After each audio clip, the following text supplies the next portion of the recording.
नमस्कार, मी Adesh Gaikwad, secretary of बिसप्लाय association of Indian exporters and importers. मी 6 वर्षापासून ॲग्रिकल्चर एक्सपोर्ट करत आहे। माझी प्रायव्हेट लिमिटेड एक कंपनी आहे, त्यानंतर फार्मर प्रोड्युसर कंपनी आहे।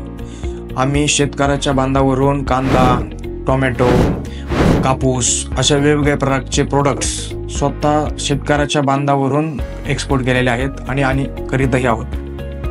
आम्हाला आलेल्या अडचणीनुसार मी पहिल्या 2-3 शिपमेंट केल्या। त्यामध्ये असं जाणवलं की बायर्स जे आहेत ते आपल्याला वेळोवेळी पेमेंट देत नाहीत।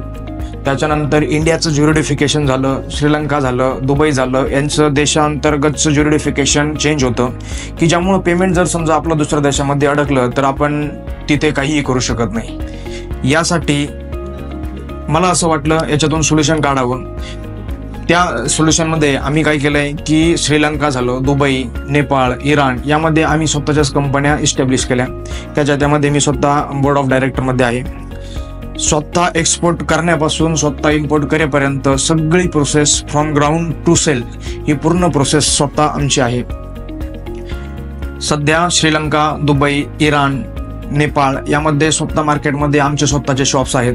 आम्ही जिथे की जे काही वेगवेगळे प्रकारचे एक्सपोर्टर्स असतील, इंडियामध्ये वेगवेगळे प्रोडक्ट्स असतील ते आम्ही स्वतः इम्पोर्ट करतो। फिक्स रेटवरही करतो, काही कमिशनही करतो आणि पेमेंट सायकल प्रॉपर गॅरंटी घेऊन एक्सपोर्टर लोकांना रिटर्न प्रोडक्ट सेलिंग रिपोर्ट होईपर्यंत सगळं प्रॉपर करून देतो। तुम्हाला माहिती आहे का, भारतामधून $384 मिलियन एवढे fresh fruits and vegetable export होतात की जे north India, south India, waste India, सगळ्यात जास्त महाराष्ट्र, त्यानंतर उत्तर प्रदेश यामधून खूप काही ॲग्रिकल्चर प्रोडक्ट्स एक्सपोर्ट होतात की ज्यामध्ये रेड ड्राय चिली असेल, ओनियन असेल, पोटॅटो असेल, गार्लिक असेल, सेमियस कोकोनट असेल, ग्रीन कोकोनट असेल, वेगवेगळे प्रोडक्ट्स असतात की जे भारतातून लास्ट वर्षामध्ये या सर्व प्रोडक्ट्सचा $384 मिलियन एवढा एक्सपोर्ट झालेला आहे। मग मराठी माणसाला सगळ्यात महत्त्वाचा प्रश्न असा पडतो की मी एक मराठी माणूस आहे, मी एक गरीब माणूस आहे, मी एक्सपोर्ट व्यवसाय, निर्यात व्यवसाय चालू करू शकत नाही।